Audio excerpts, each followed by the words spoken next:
Whatever the occasion, effortless elegance is right this way. Because Hilton brings you new ways to stay courtesy of the Nomad London. And it doesn't stop at award-winning dining in a space draped in velvet and illuminated by vintage chandeliers. No, this day goes beyond with unparalleled personalized service and attentive hospitality. Oh, and did we mention the Nomad London can be booked using your Hilton Honors points at Hilton.com? Hilton, for the stay.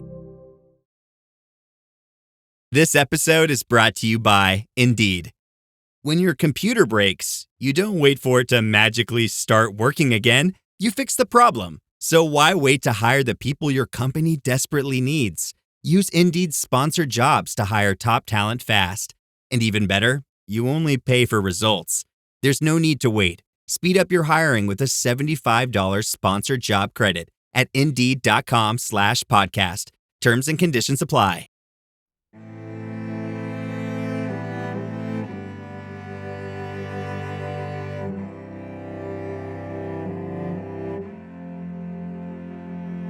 Hello and welcome to Vulgar History, a feminist women's history comedy podcast.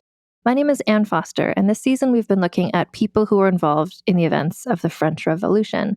Today we're going to be looking at a movie that has to do with the French Revolution, which is the 1988 American movie Dangerous Liaisons. And this is a movie that's based on a play by Christopher Hampton, and Christopher Hampton wrote the screenplay for this movie as well. It feels a lot like a play in a good way. But Christopher Hampton's play was based on a 1782 French novel called Dangerous Liaisons, or Les Liaisons Dangereuses. And that novel was such a huge hit of France in the 1780s and 1790s, the period of the French Revolution that we've been talking about. And part of why it was such a hit is because it was a really scandalous, sexy novel. Novels are still a pretty new thing, the concept that you could read a book and it's about fake people living made-up adventures. So part of where Dangerous Liaisons, the novel, became so popular in that time, in the 1780s, was because people really assumed that this was true, that you were reading these real letters. And it's one of those books like Dracula, if you've read Dracula by Bram Stoker. The original novel is all in letters. It's just a series of letters between different people. And through those letters, you get an understanding of the events and what has happened to all of them and what the schemes are that they're all up to. So that blends the lines too even more. Even if you are someone who's like, I get it, I know what fiction means. You read this book that from the very introduction of it says like, these letters are real. These events really happened. And then you read the letters. And so people in France at this time were just kind of thinking like, oh, I know somebody by that name. Is this novel about that person? Or did they just change the names and it's actually about this person? So it's interesting because the novel itself, which honestly is pretty readable if you can get a copy of it, but then the play and then also this movie, they really give us a sense of what life was like in the 1780s for very wealthy people living in France. And this movie, the 1988 movie, it's exactly the same story as the novel. So the events that you see happening in the movie are the same as in the book. And people in 1782 thought this book was true. So it kind of gives us a sense of what was life really like for these incredibly wealthy, privileged people living in France who would, by the 1790s, many of them fall victim to the guillotine. So it's interesting from that point of view, just to watch this movie, to imagine what life was like for these people. It's an iconic movie as well. So the movie stars Glenn Close and John Malkovich. And Glenn Close has never been sexier or better than in this movie. She's incredible in this. Baby Uma Thurman is in this movie. Baby Keanu Reeves is in this movie. The cast is incredible. Michelle Pfeiffer, gorgeous, never more gorgeous than in this movie. And if you're like, wow, this sounds interesting, maybe I'll check out this movie. The crucial thing you need to know is that this movie inspired a movie that you've probably heard of, which is called Cruel Intentions. That's right. Cruel Intentions is really a one-for-one update. The 1999 Sarah Michelle Gellar, Reese Witherspoon movie just took the movie and I guess the play and the novel, Dangerous Liaisons, and updated it to take place in present day. So when we're talking about everything, when we're talking about Glenn Close and what she's up to, picture that Sarah Michelle Gellar's character. When we're talking about what John Malkovich is doing in this movie, that is Ryan Phillippe's character. When we're talking about Michelle Pfeiffer, that's Reese Witherspoon. Like, it's exactly the same story, but just in olden times. And to talk about this movie, I'm really excited to have been able to talk to the amazing guest that we had, who is Amy Nicholson. So you might know her as the co-host of the podcast Unspooled, which is also here on the Realm Network, which is a network that I'm on right now. Amy Nicholson is the film critic of the Los Angeles Times. She's a well-known author and podcast host based in Los Angeles. And so she's coming in here with the movie behind the scenes knowledge, movie making information, and really coming to it from the point of view of a critic, which is not where I'm coming from. I'm coming to this from the point of view of a history enthusiast, somebody who's been devouring everything I can find about this time period. So I'm coming with the history and she's coming with the movie knowledge. And I had such a fun time talking with her. And if you want to watch the movie, Dangerous Liaisons, it's available to rent in basically all the places you can think of where movies can be rented online. I would also encourage you to go to check your local public library because a lot of libraries have streaming services you can get, like Canopy and Hoopla, where you might be able to find this movie, but also libraries have DVDs. And I guarantee your local public library almost definitely has a DVD of Dangerous Liaisons. It is a classic for a reason.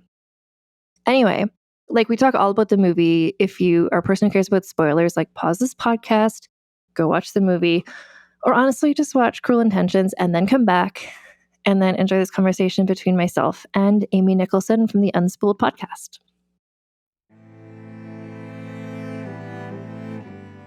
Amy Nicholson, welcome to Vulgar History. Oh, I'm so excited to get vulgar with you. I'm really excited to talk to you about this movie.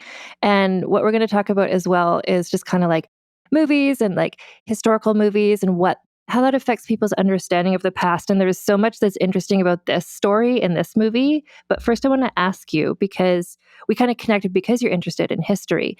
Is there a historical movie you remember really loving, like growing up? Oh my gosh. Well, my favorite movie of all time is an 80s movie telling a story about the Great Depression. So it's like that kind of layer of like what one version of retro thinks of another version of retro. It's called Pennies from Heaven. It's a Steve Martin movie about like a Chicago song salesman during the Great Depression who just wants like life to work out and he wants life to be a dream and he wants to believe in all of the songs that he's going around selling, life is like a bowl of cherries. And I love seeing one time period through another time period's lens. But I just love the Great Depression in general. I love that era of Americana, of like looking at what this country is, looking at its flaws, looking at its problems and like hunger and desperation. I don't know. I guess most of my images of the Great Depression come straight from movies about it, but then the movies about it tend to reference them at the same time, showing, Dorothea Lange types of pictures, bringing those into like the look of the film. For me, that's just a touchstone I have to go with. That's really interesting to me. The Great Depression is like that's an unexpected time period for you to bring up to me. But that's fascinating because like 20th century history, of course, like for me, I love The Sting, which I think is that time period as well. That's kind of more 20s, 30s. I love that as a historical sort of time period. I also loved, like, I was of the generation, like Titanic was huge, like just kind of seeing, I don't know, there's something so about knowing like this, Titanic, this actually happened, quote unquote. But just to know that like, this is maybe what it looked like. This is kind of what people are dressed like. Like it's as close as we can get to time travel, I think, watching a movie set in another time. It is. I mean, if we want to make this a Titanic podcast, I could talk about that all day. I love that movie. And I think it's interesting. We're picking films that exist at a time when movies exist as well. That these are stories that were captured in newsreel, captured like in camera. And I don't know, that even at those time you're watching stories about people who are themselves dreaming about what the movies are like. It's interesting because when I think about something like Titanic, for instance, and we are going to talk about Dangerous Liaisons, but Titanic, for instance, like you said, like movies were around in that time period. But it's like if I watch like a film reel from like the 19 teens, I don't feel a connection to it the same way I do as if I watch a modern movie set in that time. And that's because I can more imagine myself in the modern movie. Somehow, like, it seems so arm's length to watch like an old film reel or something. I agree. Even just that little thing, and it's going to sound so obvious when I say it, of realizing that life was in color for them. That sounds so bizarre. But I mean, for most of how I grew up, you almost think of the past as happening in black and white because that's the only way we ever saw it. Well, and this just makes me, and again, listeners, we are going to talk about Dangerous Liaisons. But like Sinners, like you just did an episode talking about that. And I like everyone's talking about this movie. And that's brought this specific time and place of the Mississippi Delta to life in this interesting way where it's like, oh, there was Chinese people there. Like, oh, Black people had a nice time sometimes. Like it wasn't just kind of this sort of like sad, depressed, black and white situation. It's just like, oh no, these people are vivid and they feel alive. And that really brought that time period to life in such a way for so many people. Alive. That's exactly it. Because one thing I'm obsessed with is how movies from the 1950s and early 60s lied to us about what life was like and what women were like and what relationships were like and made everything seem so clean and sanitized. And I think it's fascinating to undo what the movies have taught us that was wrong and they were lying about it even at the time. I've always wondered how many people slept in twin beds? How many married couples actually slept in twin beds? Or sometimes, because I love historical research and I tend to do a lot of it, I was slow to realize that women of the 20s and 30s got divorced a lot and it wasn't that weird. And I try to bring this up to people and they're like, no way, you weren't allowed. And I'm like, no, they did. They did. It's just like later generations pretended it didn't happen.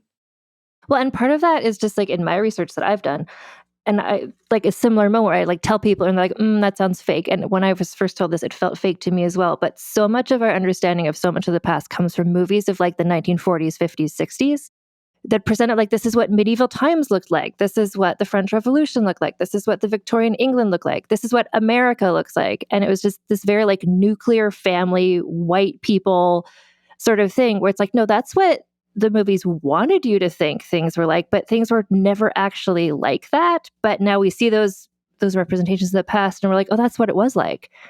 Like it's propaganda, really. It is. Oh, we're coming in hot.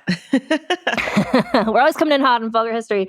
But yeah, and especially like now with like Sinners is such a good example where it's like, oh, there's Chinese characters in this movie. And it's like, yeah, because there was this thriving Chinese culture happening at the same time among the Black people were there and white people were there as well. But it's like whenever any movie tries to put an unexpected race in a historical movie, like people are like, oh, it's woke or whatever. Like, oh, that's not true. There wasn't Black people in Victorian England or whatever. It's like, no, there were. But the movies you saw from the 1950s were made in a very racist time and they just only had white people in them. That doesn't mean that's what the actual time period was like. Exactly. It was an editing choice to leave them out. And it's a narrative choice to put them back in. And it's just so interesting that that's what, to me, like as a history aficionado, like knowing, like every time I read about somebody, like I've been talking about this season about the French Revolution, for instance, but that dovetails with like the Haitian Revolution, what was happening with all that. And it's like, there were Black people in France at this time, like a lot of them. People are going back and forth in the Caribbean a lot, and there was mixed race people. But it's like, so many people don't know that because you just watch whatever you watch, like a movie that was made in the 50s or 60s. And it's like, oh, it's just white people, I guess, because that's what I see in this movie. Exactly. Oh, I'm so glad I'm getting to talk about this kind of stuff with somebody who really, really, really loves and knows this subject. And well, this is part of what my podcast does. Is just like, I love finding these surprising things that people don't know, but so much of it, and this is why I'm so excited to talk to you, it's like so much of history, like a lot of people read, historical fiction, a bit less people read like historical biographies, but the most exposure anyone has to history is watching movies and TV shows. And so that's what so many people's understanding of so many things are. And that's why it's hard to like break what they think it was like. I think that's so true. My school, when I was in high school, had a room full of VHS tapes, and we were allowed to say that we were getting like class lessons if we were in the movie room watching old movies about That's amazing. history. Yeah, it was a very targeted selection. I mean, I think I watched Last of the Mohicans 400 times, but like that, it was considered this is how you will learn about that time period. And honestly, you can learn a lot. You can learn like dates and facts and names and stuff, but it's that sort of like subliminal stuff of like, oh, medieval England, that was all white people. Like, no, it's just like Hollywood movies in 1955 were all white people. And that's a movie you saw. Exactly. I kind of love movies where people curse and you're not expecting them to, or movies like I recently rewatched Monty Python, The Life of Brian, and you're going back to the time of Jesus, a time that has been done to death in the 1950s with people very posh, standing upright. Oh, everybody's hair is perfect. And just think about, no, it was muddy, it was dirty, people were hungry, people were cranky. You could wake up in, 80, 33 and just be in a bad mood.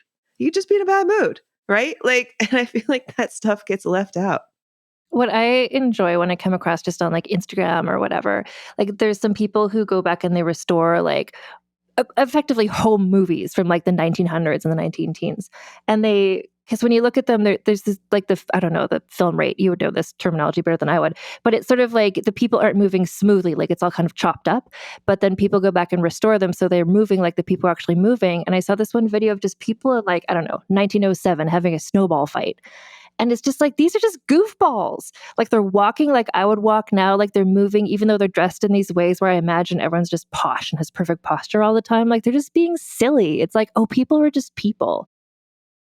Yeah, there's something about empathizing, you know, with the people around us in life for real in our own timestamp, which I think is really difficult, realizing that everybody's just waking up and maybe they're a little bit hungry today. Haven't had breakfast yet, need some coffee, like giving people a sense of grace, but also empathizing with the past. Like, I'm fascinated by the topic of just thinking, when I picture the people of the past, knowing what we know now, like, oh, why didn't you leave that country? Didn't you know it was go downhill? Why did you come across America this way? Oh, why'd you go like through the Donner Pass? We just make all these judgments because we know what happened. And I think it's really hard to get in the mindset of living at a time period where it's brand new and you actually don't know what's going to happen, and have empathy for the way people make mistakes. Like, don't do things right, get misled. It's the thing I think about a lot now. Like, when do you know when you're supposed to leave a place? When do you know that things are really, really bad? And to realize that people in the past are just feeling exactly like we do in the present makes me have humility about living my life and makes me respect them more. Absolutely. And I mean, everything you're saying, and we don't need to get into this, but just like, I've been doing a season about the French Revolution for about a year now. And I'm just like, oh, this will be interesting. Maybe there'll be some parallels to modern times. And I'm just like, this is too much. This is too many parallels. But it really does give me an understanding of the people then, where like some of these people in Paris, it's like, leave Paris, like leave. But it's like people can't, because it's like, if you leave, it's like, well, you don't have a job and your family's there. And like you're seeing people right now in various countries in the world, not to get into it, talking about leaving various places. And it's like, it's not an easy decision to make, but it's so easy to judge someone in the past based on what we know the result was going to be. But when you think about them as a real person with a real life, it's like, well, yeah, like someone could leave, like the people in Dangerous Liaisons, a movie we are going to talk about.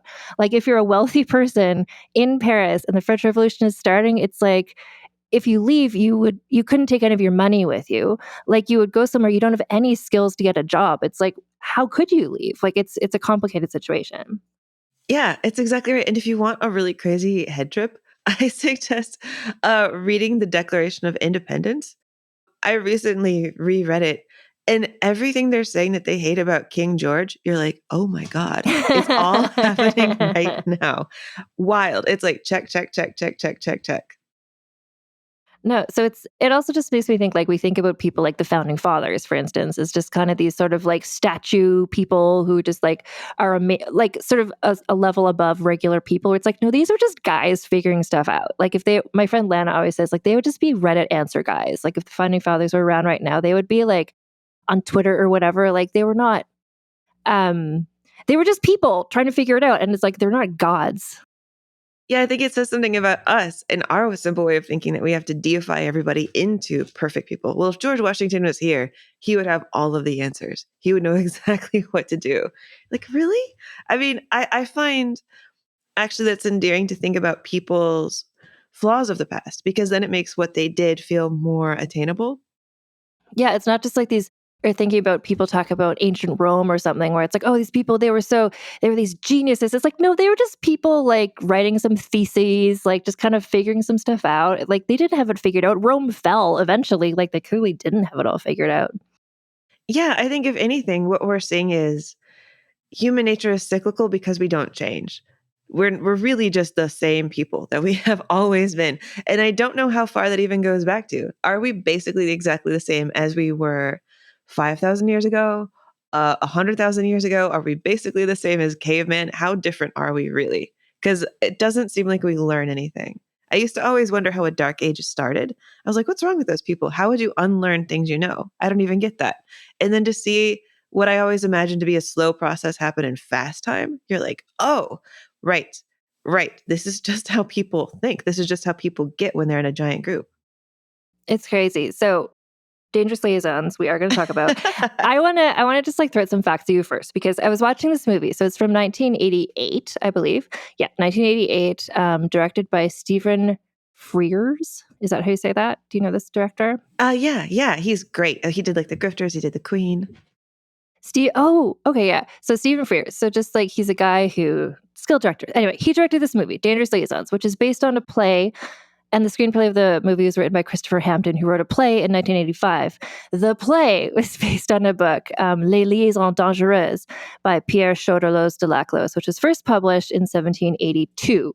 So the fall of the Bastille was 1789. So this book and this movie are set in the years leading up to the French Revolution. And like the French Revolution, as we've been talking in this podcast, didn't just happen one day. It was being built up to for quite a while. So like the world that the people live in this movie and in the play and in the book is the ancien regime, like the world that the revolutionaries were rallying against. So I was watching this movie with my boyfriend, and I was explaining all the historical facts because I'm a delightful person to watch movies with, especially historical movies. But I was like, so it's a movie from 1988. It's based on this book from 1782. And he was like, this is just bananas to be watching, like in 2025, to be watching a movie. So like 1988 is a long time ago, but then it's like based on this book from 1782. And like, this is a novel. Like if I could talk about the novel for a minute, it was the novel. It was the 50 Shades of Grey of its time, in the sense of like, it was scandalizing and like everybody was reading it. Marie Antoinette had a copy of this in her personal library. So this is what he was like, we're watching a movie based on a story that like Marie Antoinette read. Like, it feels like time travel. And it's very accurate to the novel. So the novel itself is written in letters, because so many novels back then were just like a collection of letters. Like Dracula is like this. It's a epistolary novel. And the plotline is exactly the same, basically, the novel to the play to the movie. Like, this is the story that Marie Antoinette enjoyed and read. And what I am obsessed with about the novel, so I have a copy of the book here in front of me, and I was like, oh, just like skim through just to like before we record. And I'm like, oh, this is amazing. I read this ages ago. And I forgot that it starts off with a note from the publisher, who is just like, it's like the warning at the beginning of the movie, the old Frankenstein movie, where it's just like, hey, heads up, what you're about to read is disturbing. So it starts off with this publisher's note saying, like, we think it our duty to warn the public. So he's just saying, like, hey, you might think that this is a real collection of letters, but it's not. This is a novel. It's fictional. And then that's followed by the editor's preface that is like, this is a true story. I mean, correct me if I'm wrong, I'm going to guess he wrote both of those, and that he is his own publisher, and that he is his own editor, and he's just adding to the hype of his book. I have to assume it's an amazing sequence of notations where it's just so. And this was the thing, because it was published like letters. So there's the character names in the movie are the same as the names in the book, but there are several characters that it's just like Madame dash dash dash dash. So like I can't say whose name it is, which makes it feel like redacted. So people in France at the time were just like, oh, this is true. It was like a Blair Witch Project scenario where everyone's just like, this is real. Because the end of it, I mean, so full spoilers for this movie and also this book that is from 1782. If you haven't read it, like, oh well. But the end of the movie and the book is that the letters are disseminated. The letters are spread. Like the things that Glenn Close's character was up to, like they're bound and they're shared. So this book is those letters. I love that. I mean, can you imagine that people were just looking around the court being like, I bet that was you. I bet that was you. I know some of your gossip. Like, they must know gossip that was never written down. Like, I know what you could get up to. I mean, this is the same contemporary time period as like the Marquis de Sade. Stuff is happening. Mm-hmm. No, and that's the thing. Like we were talking about, like people in the past weren't just like sitting around. Like you see a portrait of a person, you're like, oh, that's like they're sitting there. They're posing. It's like, no, these people, the French aristocrats were like debauched. Like, that is what is happening. I was reading about some of the founding fathers came and went from Paris. Thomas Jefferson was there. Benjamin Franklin was there. Like, speaking of debauched.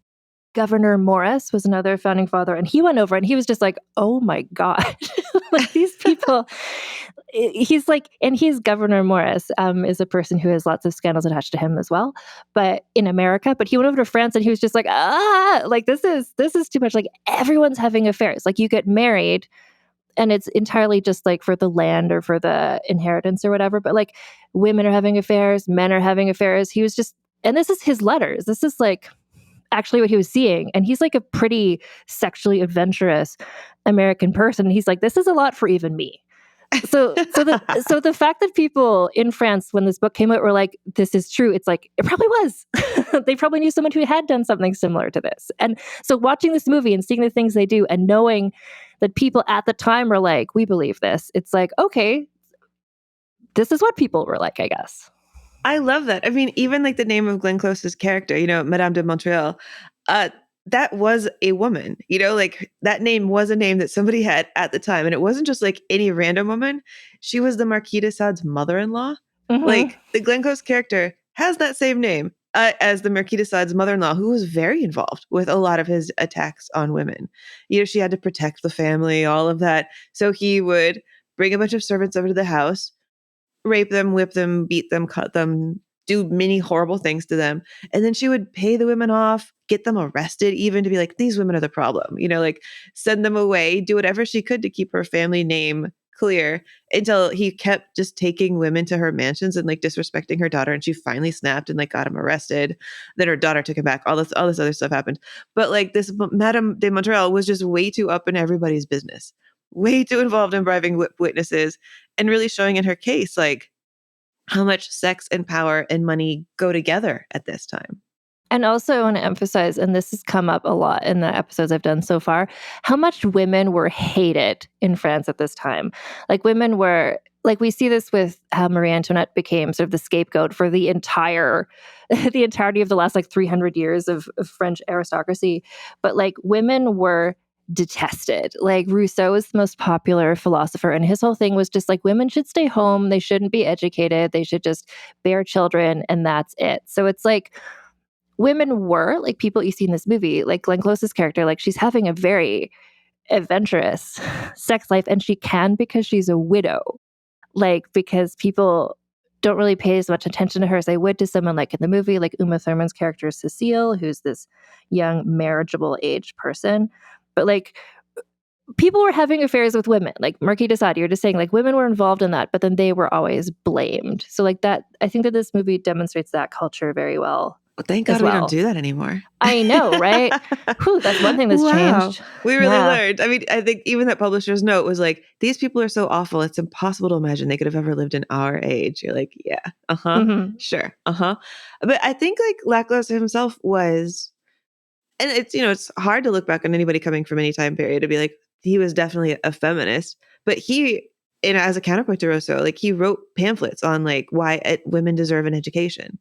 He was like, one was even called, I think, like On the Education of Women, being like, women deserve to have the door open to them in this kind of intellectual life. That like, he almost referred to marriage as a type of slavery. He said the only way out of slavery is through a great revolution, which he meant get an education, learn things, like be able to take some control over your life. Because I guess as what he's writing about in this book, if you don't feel like you have control over your personal life, you might just take that out on everybody's life. Well, and I think the speech that Glenn Close's character gives in this movie, the very famous speech, when she started, there's a part where John Malkovich is like, tell me why you are the way you are. And I was like, oh, I remember this part. And she just gives this amazing speech. It was like the America Ferrera Barbie speech of her time. And it's also, because this is, people might know or people might not know, like this is what inspired Cruel Intentions, the Sarah Michelle Gellar movie. She has a speech like that in that movie as well, because she's the Glenn Close character. But where Glenn Close is saying, like, I was taught, like, I had to just sit there and be quiet and no one listened to me. And she's like, and that gave me the opportunity to watch people. And that's how I learned about people. And then I realized this is how I want to have my power. When she describes, she's like, I learned how to look pleasant while stabbing a fork in the back of my hand under the table. Like, and that's like a letter from the novel. Like Christopher Hampton basically took this novel that's all in letters, turned it into a play, but so much of the text is the same. And that speech, I feel like Choderlos de Laclos wrote that. Like if you can write a character who writes like a woman who's like that, then like you're an ally. You're on the side. He is. And I don't even think he was married yet at the time. I think he wrote this when he was like a 41-year-old bachelor. Yeah. I'm sure he knew women. I'm sure he knew women in all sorts of like cardinal senses, but this isn't even a case of him having like a wife he really adored and was like writing in there like her confidences about like her own frustrations. I don't know how he was so psychically attuned. I'm always really impressed when a man can write a female character with such strength. Maybe I shouldn't be. Maybe that's a little sexist of me because I feel like women can write male characters. Like, yeah, I get it. But I find it really fascinating and like touching. And I wonder where he got that from.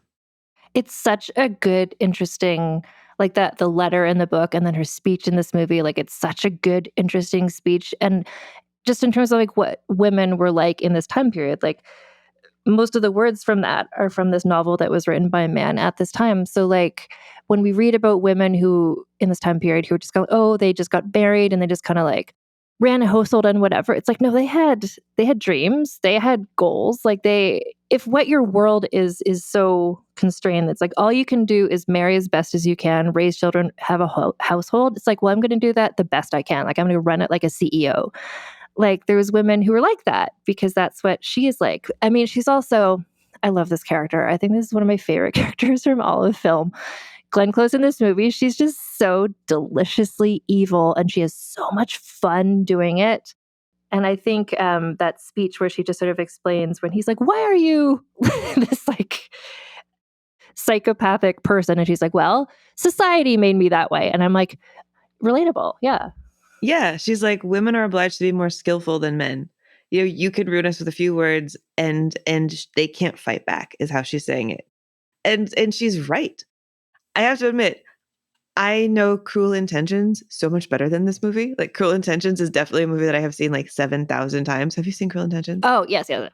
It's so good. So that to me is like my foundational Dangerous Liaisons text, and I love how well it fits into like 90s New York. Because it just makes you think like pretty much at any time period in history, we have rich people doing some decadent stuff who we just assume are really awful and have nothing else to do with their time. You know, that it just kind of like cycles through and through and through again. Because when this movie comes out in the 80s, people are like, oh, this is totally about the 80s New York, Wall Street culture, you know, the stuff that later on American Psycho would be like satirizing.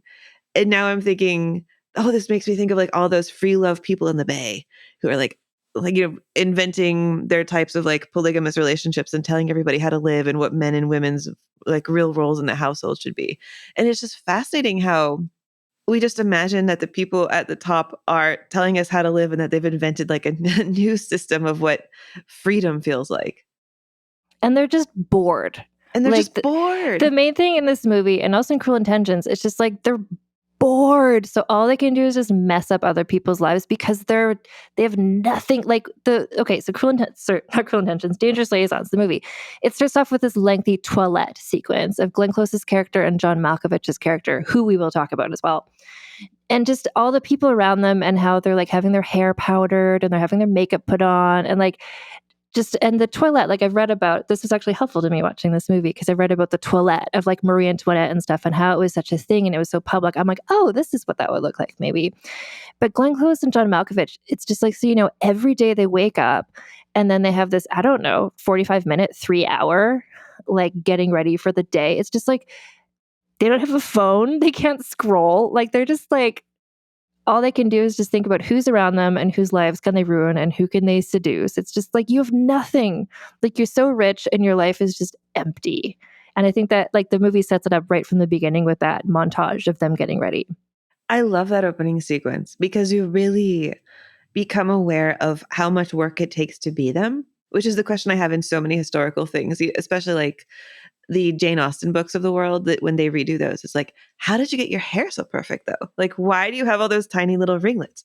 How did that happen? And a lot of movies leave that out, but I love seeing the labor of like 6 male attendants surrounding John Malkovich, trying to make him look good.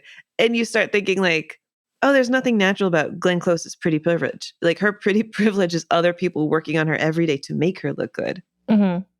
I did want to say, I was going to make a joke at the beginning of this episode where I was like, this movie, it stars Glenn Close, John Malkovich, Glenn Close's cleavage, and some other actresses. Because she, like her breasts in this movie look amazing. And it's like it's the corset and it's the dress and everything.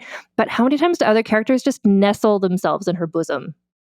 It's constantly. It's fantastic. And other people are covering theirs up with a little bit of gauze. And she's like, no, Yeah, here they yeah. are. And we should say this is Glenn Close 1 year post Fatal Attraction, 1 year after she's been on the cover of magazines as like the face of the modern dangerous woman who likes sex maybe a little too much. You know, so everybody is very aware of her breasts and what power they bring. That context is so important too. Because Michelle Pfeiffer is in this as well. And we were like, when was this? Like in terms of her and Catwoman and stuff, we're just like, where's this in Michelle Pfeiffer when she appears? It's just like no one has ever looked more beautiful. Like when she's like in a garden and she's wearing this sort of like gauzy, covering her cleavage, but like this sort of like gauzy top of her dress. It's just like, oh, she is the most beautiful woman who ever lived. Like, my God. I know when Glenn Close makes fun of her clothes, I'm like, but I like her pastels. I think they look so beautiful. And the makeup in here is unusual because you feel like you're just looking at their faces with powder on and not like the full regimen of like shadows and darkenings and like contouring. They look almost not to, I would say, their absolute best. Because when you like look at them very close, the powder is a little bit too white. You know, they're a little bit too pallid. When Glenn Close at the end is like wiping off all of her makeup and you see the raw skin underneath it, I kept thinking like, oh, they're poor skincare. They're getting really taken care of, but it's like rough. And you just imagine how drying everything is that they're doing to themselves. But it's interesting too to mention the makeup. And I would also mention the hair as well in this, because there's that opening sequence where it's like the powder and everything. But for the whole rest of the movie, like everyone, they have, even if it's in this elegant coiffure, like Swoosie Kurtz is like, she has red hair. Like Michelle Pfeiffer, you see, she has like blonde hair. Like, so they kind of set up like, okay, this is the time period, but we're going to make them not, because I think if they had powdered everyone's hair in every scene, like we would feel that distance. They wouldn't feel like real people. And I think if they'd put the full face of makeup on as well, it'd be like, oh, we're watching a costume drama. And they really wanted to make this feel as natural as possible, clearly. And now for a quick advertising break. You chose to hit play on this podcast today. Smart choice. Progressive loves to help people make smart choices. That's why they offer a tool called Auto Quote Explorer that allows you to compare your Progressive car insurance quote with rates from other companies. So you save time on the research and can enjoy savings when you choose the best rate for you. Give it a try after this episode at progressive.com. Progressive Casualty Insurance Company and Affiliates. Not available in all states or situations. Prices vary based on how you buy. If you've ever shopped online, and let's face it, who hasn't? Chances are you've bought something from a business powered by Shopify. You know that purple Shop Pay button you see at checkout? The one that makes buying so incredibly easy? That's Shopify. And there's a reason so many businesses sell with it, because Shopify makes things easier, and not just for shoppers. They make it easy to start and run your business. Shopify is the commerce platform behind 10% of all e-commerce in the US, from household names like Mattel and Gymshark to brands just getting started. It gives you a leg up from day dot, with hundreds of beautiful ready-to-go templates to express your brand style so you can get up and running fast. You can tackle your important tasks, from inventory to payments to analytics and more, all in one place. You can also spread your brand's word with built-in marketing and email tools built for you to find and keep new customers. And remember that iconic purple Shop Pay button that's used by millions of businesses around the world? It's why Shopify has the best converting checkout on the planet. Your customers already know and love it. If you want to see less carts being abandoned, it's time for you to head over to Shopify. Sign up for your $1 per month trial and start selling today at shopify.com/realm. Go to shopify.com/realm. Shopify.com/realm.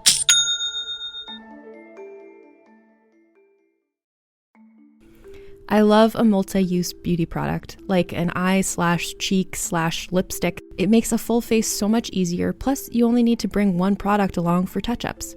And whether you're all about simple mascara and gloss, or you love to play with bold shapes and colors, you gotta have that trusty favorite you turn to for every look. Thrive Causemetics makes certified 100% vegan and cruelty-free products you can depend on for everything from simple daily wear to show-stopping self-expression. And it's all made with clean, skin-loving ingredients, high-performance and trademarked formulas, and uncompromising standards. And Thrive Causemetics is beauty that gives back.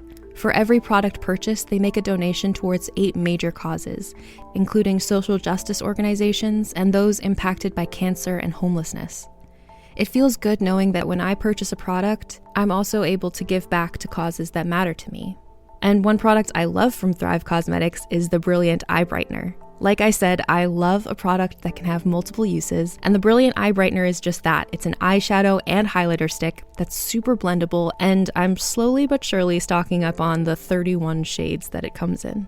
Try your new trusty favorites with an exclusive set for our listeners. New customers can get the Liquid Lash Extensions mascara and a mini-sized Brilliant Eye Brightener at a special set price with free shipping available at thrivecosmetics.com/thrive. Or save more with 20% off your first order at thrivecosmetics.com/thrive. That's Thrive Cosmetics, CAUSEMETICS.com/thrive for 20% off your first order. Llegaron los nuevos McCrispy Strips, listos para aventurarse en la mezcla de mayo ketchup, la barbecue que quedó en el fondo de la cajita, Hot Fudge Sundae y en la nueva Creamy Chili McCrispy Strip Dip. Los nuevos McCrispy Strips, ahora en McDonald's. Ba-da-ba-ba-ba. And we're back. I can see that. Now, I'm curious. What do you think about John Malkovich's sex appeal? Oh my God. Okay, this is like, oh my God. I think he's so funny in this movie. When we were watching it, I forgot that it was parts of this are really funny, like slapstick. And part of it is just like him and how he kind of like walks in the background sometimes. It's just like, oh, he's like, it's fun to watch him. I find him psychotically unpleasant in this movie, but everyone finds him so seductive, and I'm like, well, you just got to buy in that Michelle Pfeiffer falls for him, that Uma Thurman problematically is won over by him as well. And it's just like, well, Everett and Glenn Close is in love with him. So I'm like, okay, like this movie is about everyone can't resist this man who's like affectless, no facial expressions, like seems like a serial killer. And I'm like, that's just the world we live in, I guess. What do you think about John Malkovich in this movie? Yeah, I mean, it's bizarre, right? Like, I almost think if you had cast a more stereotypically handsome man, like the Ryan Philippe version, the Cruel Intentions Ryan Philippe version, you would lose track of how manipulative he is. Like, it's almost because he's not going to be the hottest guy in any room unless he is the only guy in most of these rooms, which he is. He seems like the only guy that they really have is like an option of entertainment for the most part, besides Keanu Reeves, who's just poor, so he can't really be taken seriously. Like, you would think, oh, he's just hot and all of these things happen to him. So I think like it being John Malkovich and having to have that extra level of like, but I will manipulate you into thinking I'm interesting. I will manipulate you into thinking I'm hot. This isn't just going to be about me having Ryan Philippe's beautiful pillow lips. It makes it more complicated. I mean, the way that I think of all of these women falling for him is almost like it's a statement on how repressed and small a woman's life is if she's not even sleeping around and having affairs. Because you just want to think that like Uma Thurman and Michelle Pfeiffer would know better, right? But they don't. And they're so defenseless to his manipulations because they've never been manipulated before because they haven't been around a lot of men, is how I see it. So his kind of obvious like ways of being like, oh, but I love you, but I love you, but I love you. I think us as modern women who've, dated, been through the mill, we're like, get away from him, girl. Like that's a red flag. But Michelle Pfeiffer has been living in a convent and then she got married. So she's like, oh, I think he means it. Right? I just kept thinking of like dodo birds who just do not know that there's a predator. It was so that your explanation is really helpful to me actually, because it's like, yeah, like if he was, do you know the other version of this, the Milos Forman movie Valmont? Yes, it came out the year after, right? Colin Firth plays this role. Like a younger than Pride and Prejudice Colin Firth, like at his most like boyishly gorgeous, and then Annette Bening is the other character. And I think if Valmont was hot, that would distract from the point of it, which is that he's evil. You're right. Like if he was like you, like anyway, like we see this in so many movies. Like you can forgive, like the Netflix show with Penn Badgley. It's like so many people can forgive what Joe, the main character, does because Penn Badgley is handsome. If John Malkovich played that part, I think there'd still be fans, but not as many. Exactly. I think it almost has to be for us to understand what's happening, because otherwise we would be distracted, right? We would just be thinking, oh, but he is so dreamy. And if he was like batting those eyes at me, even if he is essentially date raping me against my will and like manipulating me to think like I have no control in my own life and he has a key to my room and he can ruin my reputation. So I guess I have to sleep with him, which is just such an awful scene, but also so pointed in how manipulation works. I mean, he uses his power imbalance all the time in ways that I find horrifying. Like barging in when he, like timing it with his man, Peter Capaldi. Oh my God, Peter Capaldi in this, so good. I was so excited to see him there, yeah. Me too. I was like, oh, there he is. Like basically, talk about like using your workforce to do your dirty work. Like making his man, his like servant, sleep with Michelle Pfeiffer's servant so that he can get gossip about Michelle Pfeiffer. Be like, you have to have sex with this woman. And now I'm going to time when I can barge in on you having sex with this woman so I can blackmail her. That power imbalance of him like interrogating her maid while her maid is naked is just so chilling. Oh, and the fact that he was like, yeah, and he's like, I want something from you. And she assumes, like, she lays back, like, okay, like, I guess it's time for you to rape me. And he's like, no, it's not that. And I'm just like, that's what this world is. That's what that world is. And it just says so much in the way she leans back. But, like, can we talk about the scene where this is where I was like, ugh. I know that there's been some newer versions of Dangerous Liaisons, which I have not seen. But the scene with Uma Thurman and John Malkovich where he assaults her that's where I was like, this feels the most 1988 out of this whole movie to me, because I just feel like you can have that plot point in a contemporary version of this, but you'd have to hit it differently somehow. It was so unpleasant to watch. Like her absolute fear of him was just like, oh, this movie's not fun now. No, yeah, it makes you so depressed. And it double depresses you when Glenn Close shows up the other day and she, yes, queens her into thinking she wasn't assaulted and that it's just better for her to go along with it. The way that like John Malkovich changes goalposts in the room, and he's saying whatever you say, well, absolutely whatever she says doesn't matter to him in the slightest. The way he keeps using even phrases like that throughout the whole movie, like, you're in control and I really, I'll whatever you want, Michelle Pfeiffer. The double speak of that is so terrifying. And then to have Glenn Close come in and be like, oh, he attacked you? Did he tie you up? Oh, he didn't tie you up? Well, then I guess you're fine. Don't snivel. Yeah, she was like, did you say no? And she's like, I said it all the time. And then she's like, but somehow that wasn't what my body was doing. And I'm like, that's what sexual assault is. That's why it's so confusing to people, because like the sensations can be pleasant, but you don't want to be doing it. And that's where people get so tied up. So I watched that scene. I asked my boyfriend, I'm like, is this grooming? Are we watching grooming right now? Like, is that what this is? But the fact that if he was hot, people would be shipping these two together. And because he's not, you see it for what it is. And that's where I'm like, oh, this movie's not fun now. Exactly. And I mean, I guess that's the point of it, but it is so awful. It is so awful. And I wonder too, we were just talking about this as like a movie where the author is like astonishing in how he understands women. He is really not holding back about his understanding of men either. I mean, I wonder, like in all of his years where he was in the military, who are the men he knew who are like this? It's almost like he is exposing what men are like. Like this is he's just not that into you for the period pre-revolution. Like, no. When a guy is like, I love you so much, I can't sleep, I'll die if I don't have you, he is probably lying to your face.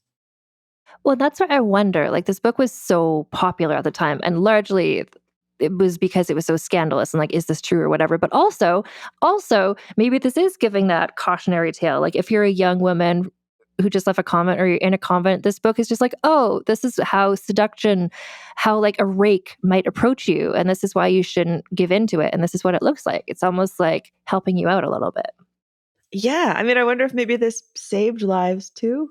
I don't know. I do want to say in terms of, so when I was flipping through the book, I'm like, how did this, okay. The ending of this movie is very similar to the ending of Cruel Intentions, except Cruel Intentions, I would say, is much funnier.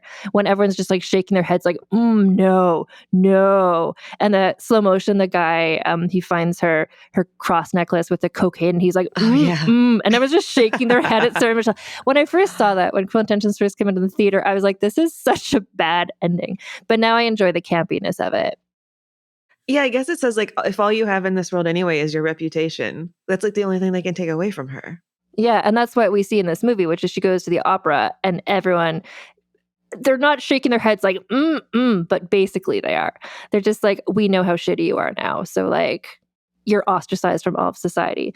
And then in the book, what I read when I skimmed to the back, the very last letter is like, oh yeah, so what happened to her is that she got smallpox. She survived, but she lost an eye and now she's grossly disfigured. Her soul is on her face, is what it says.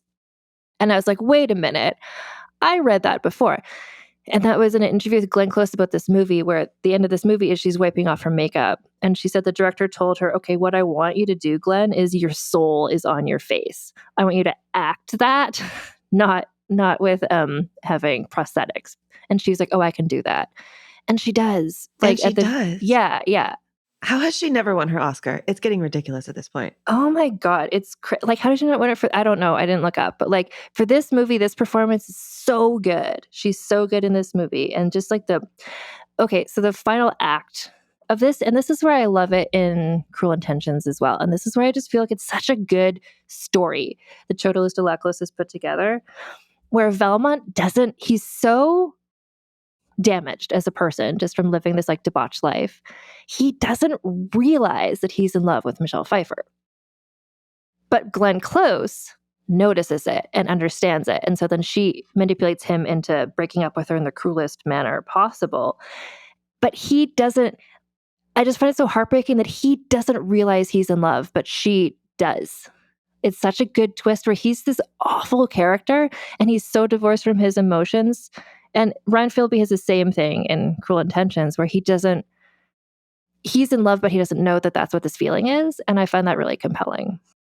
It is. It's so sad, right? Because you get that the moral rot, it doesn't just hurt other people, like how much it just like goes all the way down inside your soul. And like watching Glenn cheapen his love around him, like when she gets the first hint that he might even love her, that he might even love Michelle Pfeiffer, she calls it commonplace. And you just see his face fall. It's funny, isn't it? Like how long it takes you to catch on to the fact that like he's not just the great manipulator, that he's being manipulated as well by her. It's so obvious. We should know this. Like she's not announcing anything that we don't know about her character already. But you go on that journey with him. And it makes you just see like the ways that the aristocracy is, at this time destroying itself, destroying each other. Exactly. It's just he thinks until the very end that he and she are on the same level. But he's just another one of her toys. He's just another one of her puppets. Yeah. And just like and this is so the book came out shortly before the French Revolution. And then what I was reading is that people, when the French Revolution happened and afterwards, like, oh, this book was a critique of the aristocracy. And this was sort of like pretending the French Revolution and stuff. And I think it was more just like, this is kind of what I'm seeing. This is kind of what society is like. Like, let's dig into it. And I think it's really interesting. Then the book and this movie ends. So the stage play, which I don't know if you've ever seen or read, the final stage direction is a giant silhouette of the guillotine comes on the stage. Is how the play ends. To imply like, see all these crappy people? Well, they all got killed. Wow. But I wonder if they did. I mean, it's kind of more creepy to imagine them just skimming guys. Sorry. It's kind of more creepy just to imagine them, manipulating their way into survival, which, I mean, he did. Like he was locked in prison, I think, for a while because he had a lot of monarchist friends, at least. Mm-hmm. Like he used to, what I think like Laclos himself was the secretary to the Duc d'Orléans. So he was, not considered part of the group, but he managed to talk himself out. I think he was actually locked in the same prison as the Marquis de Sade too. I wonder if they knew each other. I'm sure they did. I'm sure this book, like, I think he knew what that guy was up to for sure. But yeah, in terms of the characters in the book, I was like, what happens to the other ones? So like Glenn Close's character in the book, she has smallpox, loses an eye, becomes grossly disfigured, sells all her stuff, and just like leaves Paris in disgrace. She goes to Holland, I think they said, which actually probably saved her life. And then Michelle Pfeiffer's character, like in the movie, she basically dies of a broken heart, which is what happens to characters like this usually. Is And that then, even possible? Like, do you really think that is possible? I think what it could be is somebody like her who she probably just stopped eating or something. She's probably just like so depressed. She just decided to die in that way. Or I don't know. I don't know. The whole movie, they kept being like, oh, Ma, you look pale. You look sick. Like, I don't think she ever was sick, but they kept saying she was. That's true. He kept like rushing her off to get like air in the garden. Yeah, like pretending like she looked sick or something. And then Uma Thurman's character, allegedly in the book, she was just sent back to the convent in disgrace. So she just was a nun for the rest of her life, I guess. Which is too bad, because when I watched the end of the movie, I'm like, oh, I hope she and Keanu end up together. I know, right? Like, wouldn't you just want them to do it? Like, they seem so sweet. Isn't it funny to see Keanu pop in this movie? Because you know how some actors have historical face and some actors just are Keanu Reeves and do not have historical face in the slightest? Maybe that's just my own bias. It's like hard for me to picture somebody who looks like Keanu Reeves walking through 1780s France. I was excited to see Keanu Reeves. I forgot he was in this. I feel like this is like Keanu was in this. He was in Bram Stoker's Dracula. There's a couple of things like films that I think he's retroactively said like I probably shouldn't have agreed to be in that film. Like I don't think that was for me. But here I thought he was just the perfect like little golden retriever boyfriend. He was just like so sweet and dumb. And I'm like, that's what Keanu can play very well, especially young Keanu. He just has this affect of just like I'm just nice and dumb. And Uma Thurman, like baby Uma Thurman, I think it's her film debut. I don't know. Like they're both so young and so sweet. I'm just like, I just want only good things for them. But unfortunately, they're in Dangerous Liaisons, which is a movie that no one gets out of unscathed. Yeah, it's got dangerous in the title. This isn't gonna go well. But you're right. He just wants to play music. He wants to teach her how to play the harp. I mean, I guess what you really feel is the limits of what it even means to be in the aristocracy too, that it's a trap. Like this is something I was thinking about when I was watching Sinners, that Sinners is kind of commenting on even the trap that the white people in that film are in, you know, that you can't do certain things. You can't marry who you want to marry. You can't go into this club because you come with your own sense of potential terror that you can hurt people. And how any sort of privilege locks everybody in boxes, you know, like, and you feel that here. If Uma Thurman wasn't born rich, maybe she could have love. Like, did you have more freedom in a certain way to live the life that you wanted, even if you were broke and starving and always at risk of being kicked out of your, you know, poor little hovel unless magically John Malkovich decided to walk by and bribe the tax man so that he could get laid? It's really interesting. I did a history undergraduate degree, and that was at the same time that I was really into this movie. So one of my term papers, I wrote about the role of women. It was a history degree, I want to emphasize, not an English degree. I wrote a term paper about like the role of women in Dangerous Liaisons, the novel. And my teacher was like, I'll allow it. I was like, I promise I'll make this tie into history. All I want to do is talk about this story. But what I talked about in that was, yeah, like the three women characters in this and how, actually four, if you talk about Swoosie Kurtz's character as well, it's just kind of like how none of them had a good option ahead of them, except for maybe Glenn Close. Like when you're a widow, like you've been married and she had many, so she could kind of do what she wanted, but she was so bored, right? But everybody else is just like you're stuck in a box. And that's just what society was like, whether you're a married woman, whether you're like a young woman in the convent, it's just kind of like nothing. There's no good options for any of these people, really. So that's why they were all just having sex all the time, I guess. Yeah. I mean, and it's kind of chilling even how I think like John Malkovich's, you know, aunt, the Madame de Rosemonde, she has that line that really kind of prickles down my spine. She said, the only thing that surprises me is how little the world changes. Yes, I think I feel that so much in this film. I think that that's just a level of wisdom that's kind of there in every historical movie, honestly. You know, if we're really, really honest about how we tell stories of people in the past, you realize that we're all just the same. You're right. And that's such a good line, too, because that character, I don't know how old she's supposed to be in this movie, but that's like 70 or 80. So she was born in like the 1600s, like how much has she lived through? And she's just like everything, it's like people started going to the Caribbean and like the New World and like trading. But it's just like, what, here for us, for women, it's just kind of like everything's still the same. Like what could ever change? And then the guillotine goes down to the end of this play. Things change pretty substantially. But then they pivot back to kind of this same thing again pretty quickly after that too. Well, would you want to live in this time period? I would want to wear these outfits. I'm grateful to live in a time period with antibiotics and a lot of medical knowledge. Like back then, everything we see Michelle Pfeiffer being treated with, I'm just like, oh, okay, leeches, like bloodletting, like glass cupping. I'm just like, no, I'm glad we have medications now. I'm glad I'm not there in this time. No, I would not want to live in this time, but I would like to visit this time. And hang out and see what it was like. But no, I think I'm as like a single woman with no children who is like doing fine in my life. I'm like, no, I don't want to live in a place where I would have had to get married when I was 17 and raise a family. And no, thank you. I always think about just how much I love indoor plumbing. Yes. I just can't do without indoor plumbing. I'm sorry. Everything. And you know what? Air conditioning. When you think about those people, and actually in this time period, there was like all this weird climate change stuff is happening just because of like volcanoes and stuff. Like there was such a hot summer.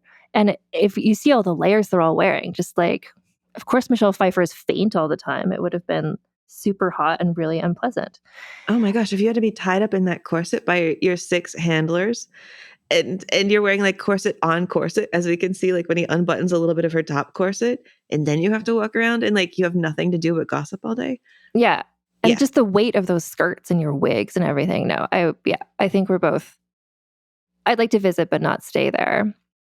I'd like to smell it, but I'd only like to smell it for about 10 seconds. I don't think we could handle this smell. I just want to know what it was and then go back to my life and light a candle here. Honestly, all the sex they were having and how dirty everybody was and how smelly it all was, just like, eek, I don't know. I think about that too. I'm like, but you didn't get to shower. So how is all of this working? John Malkovich is just going from like bed to bed. Like, oh my God, what is on that man's body? Okay, now I'm getting really grossed out. Anyway, Amy Nicholson, tell everybody about your podcast, Unspooled. Oh yeah, hi. I co-host the podcast Unspooled with Paul Scheer, who does like How Did This Get Made and like a gazillion other things because he's the greatest. We started as a podcast that went through the first 100 films in the AFI Top 100 list, and then we checked off all of those, and now we're just following different lists, charting our own curiosity. We're doing a little bit of Letterboxd, a little bit of IMDb. We've been on a tiny little bit of a sexual thriller kick recently. And I'm also in my daily life, the film critic for the Los Angeles Times. So in terms of Unspooled, what I appreciate about those episodes is like, I relate sometimes more to Paul because he's someone who hasn't seen some of these like major, especially first season, the AFI movies. I was just like, I haven't seen this movie either. So it's interesting when you hear about a movie that's like, everyone says it's so great. And just to hear you two talk about it. When I was like 18 or something, I think, I forget if it was the AFI list or one of the other ones. I was like, I want to get a film education. I'm going to watch all these movies that are important. And I was like, I hate them all. They're all so boring. I was just like, why There's are these a lot of about? Westerns, a lot of Westerns, man. Just a lot of men movies, men having feelings. And that's not a genre I like. Like The Godfather is not for me. Just making myself watch these movies and eventually I stopped. So I appreciate your honest discussions you have. Like when there's movies that you don't like, I'm like, yes, thank you, Amy. That movie is not good. I know. I mean, talk about like history shaping history. It's a thing I think about all the time. These lists of greatest films were created by people of a certain time period who were friends with a lot of people that they put on their lists. And they're like, me and my buddies who worked in the 70s were the absolute greatest who ever was. And then they shape the film culture going forward. They haven't made a new AFI list in almost, I think, like 20 years. So like we're still dealing with like these guys and what they loved. That makes so much sense because there's so many movies from the 70s that I don't like that are all done by the same people. And they're all just about like men who are mad about stuff. And I'm like, not my genre. Actually, I want to tell you, Amy, before we let go, speaking of historical films, when you did Gone with the Wind on Unspooled, That was back in the day when Twitter was a website that people used, and including me and your podcast. And I tweeted, and then it was read on your podcast. So that is our connection before. Oh my goodness. I was saying because Gone with the Wind is like a problematic fave in terms of like historical, watching a movie set in a time period that was filmed in a time period, like the layers of like what was racism like in the 30s and how would they represent racism from the Civil War era. But to me, growing up, like I love Scarlett O'Hara. She was just such a bitch. And I loved it because women, most of the movies I watched, there wasn't a strong, like, I'm going to say Scarlett has a strong female character. She's like a problematic AF character. But I loved watching her. And maybe that's where men like watching Taxi Driver or whatever to watch this guy who's just messed up. But like, I love Scarlett O'Hara. I thought that she was such a nightmare person. I was excited about it. And then when you did your episode about it, and Paul was like, oh, I didn't really care for her. I thought she was unpleasant. I tweeted, I was like, she's a great character. I feel exactly the same way. I feel so protective of that movie while completely agreeing with so many of its flaws. Like that was one of the most difficult episodes we ever did because that movie means a lot to me. And I feel exactly the same way about Scarlett O'Hara. She's one of the best written female characters we ever had on screen and the best played. And the fact that that is the movie that we have chosen to sacrifice as our way of saying classic Hollywood dealt with racism bad. We're sacrificing specifically that one, the one with like the powerful female character and not the hundreds of other movies that were just casually racist in 100 other ways that I find even more pernicious because they're not grappling with it. They're just like, oh, it is what it is. Like Gone with the Wind is a critique as much as it is a, boy, oh boy, this was a great way to live. And the way that I try to get people to watch that film today is to say, really pay attention to how this movie thinks about the soldiers in the Confederacy because it thinks they're all dummies. And it doesn't agree with them. And it doesn't really seem to support this as a way of life. Like it's just in there. You know, it's in there that it doesn't think the guys from the Confederacy are great. And so I think the movie is at least, I don't know, it's hard. It's like you're grappling with so many things at once. Like on the one hand, you want to say this movie is progressive for the 1930s. You want to honor that Hattie McDaniel was able to convince them not to use the N-word and was able to kind of stick up for how she thought her character should be played. Butterfly McQueen too, fantastic trained actress. That this movie gave them roles, but then I don't know. It's like endlessly complicated because then the fans who like it take it in a different direction, and the fans are doing most of the work that I think that movie is getting criticized for. I would just, everybody should listen to your episode about Gone with the Wind because it was good. And there's a part at the end where they say, Ann Foster tweeted to us, and that's me. Sorry. Oh my gosh. I could talk about Gone with the Wind for years. Yeah. Well, and I think, I mean, just to sort of like connect it all, it's like Glenn Close's character in this is like a nightmare, horrible person. And she's so compelling to watch on screen. And the performance is fantastic. And I would never be like, oh, I want to be like her. It's like, no, but I love watching her be awful. And I love watching Scarlett O'Hara and I love watching that performance. And it's like the world that Scarlett O'Hara is in, it's like, that's the world she was born in. Like what else can she do? Really? And it's sort of similar with Glenn Close's character. It's just like, well, what other options does she have? She's so smart. She's so bright. She's so bored. It's like she's nothing else to do but play with other people as her chess pieces. And so she does, and she does it really well. Right. And I feel like you can just see these films as like a critique of the society that shaped that woman to not have anything else to do with her day. It's not that hard to take it that one other twist and say like, this doesn't think it's great that she is forced to do this. Yeah, the society made her like that. The society made Michelle Pfeiffer and Uma Thurman these kind of like helpless people who are able to be easily manipulated because they were so coddled and so protected. And that's how they wound up in that situation. It's no one's fault except for the patriarchy. Exactly. I don't know. I'm looking forward to figuring out when and how we'll come up with a framing that allows us to watch Gone with the Wind again as like just a really fascinating filmic text. Like that is a movie that you could talk about for thousands and thousands and thousands of hours, and there's still different levels into it. And it needs to be grappled with. You know, I'm looking forward to a time where we figure out how to show it again, in which we can say everything good and everything bad about it, because that's what you got to do.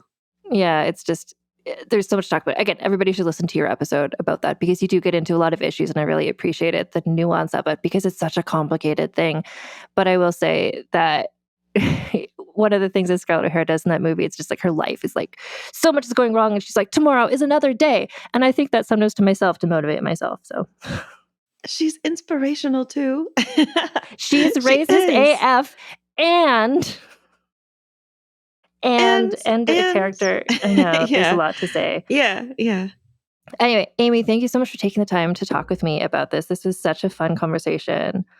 Oh, and I'm so glad we got to do this. Oh, more difficult, weird, strange, complicated women who destroy lives, because boy, are they fascinating to talk about. And you know what? That's what the Vulgar History Podcast is all about. Thank you so much. Thank you. Honestly, it was a dream to talk to Amy Nicholson. I'm such a fan of Unspooled and her podcast, and I really encourage you to listen to.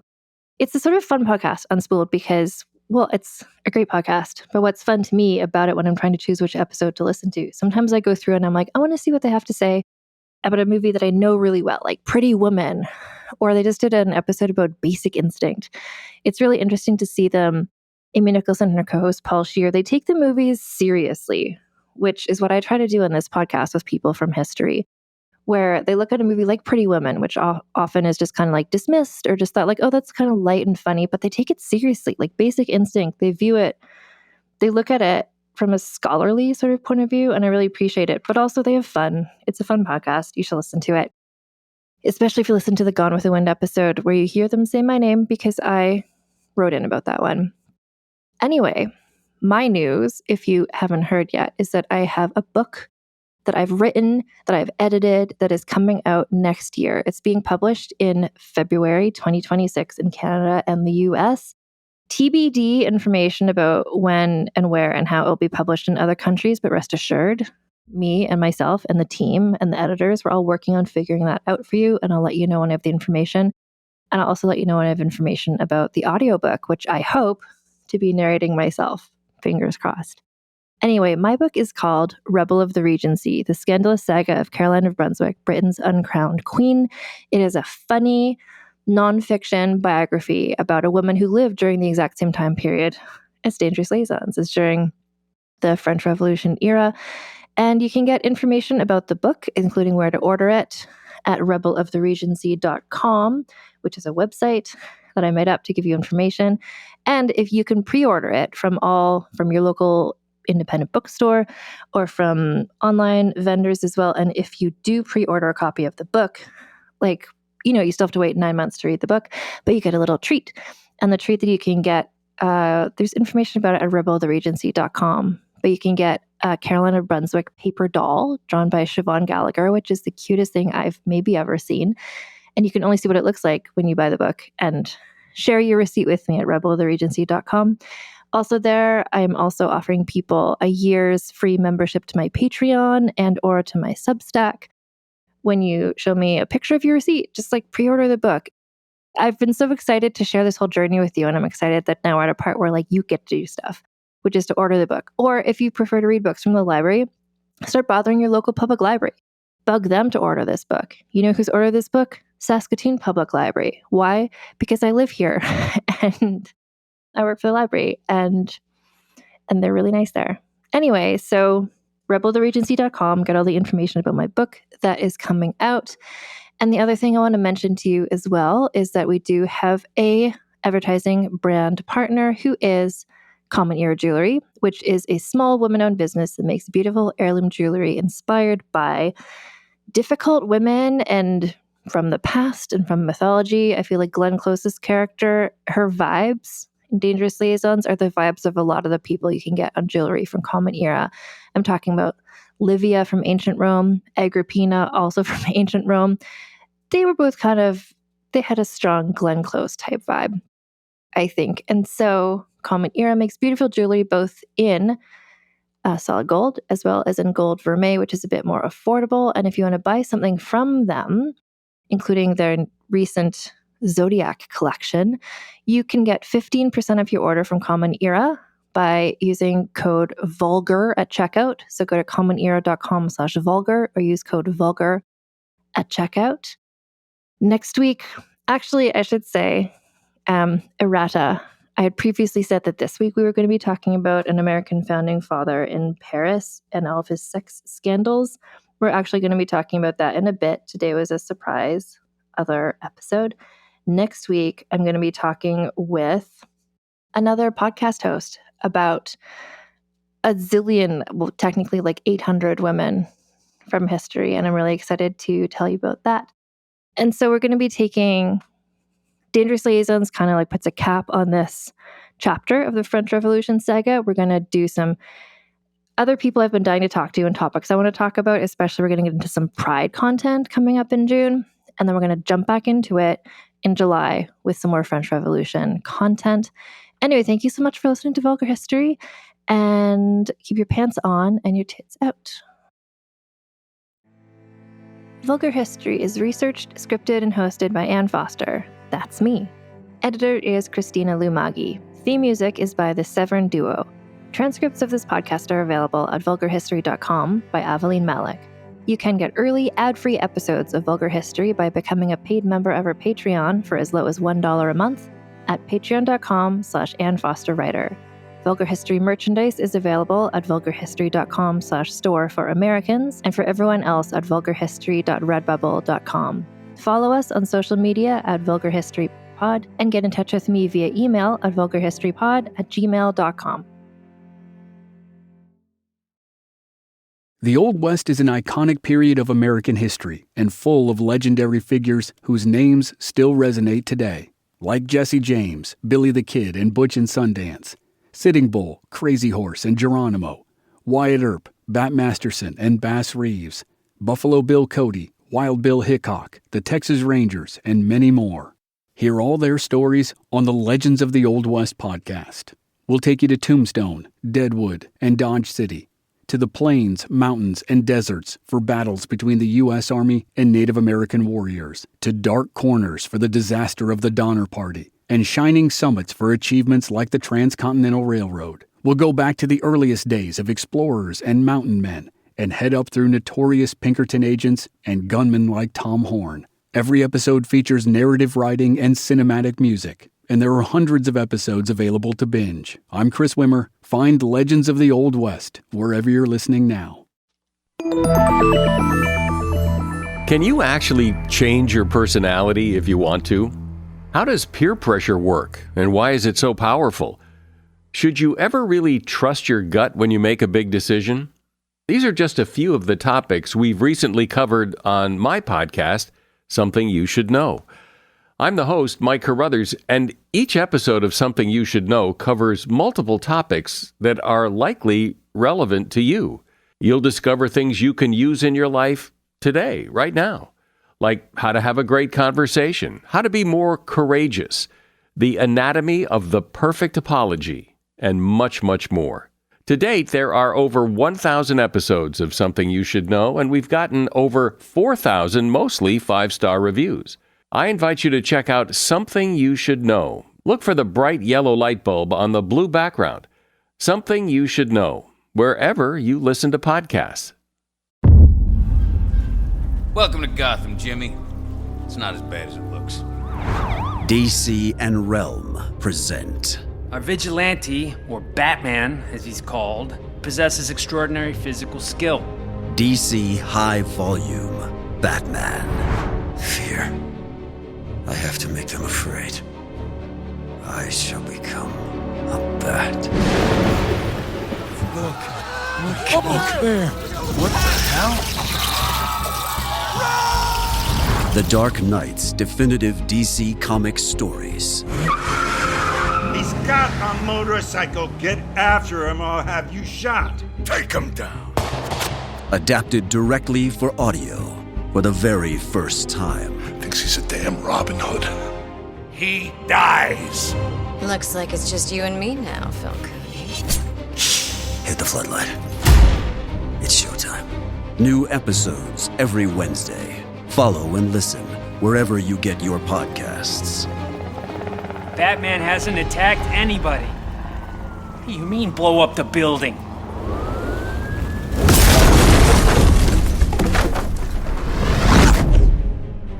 From this moment on, none of you are safe.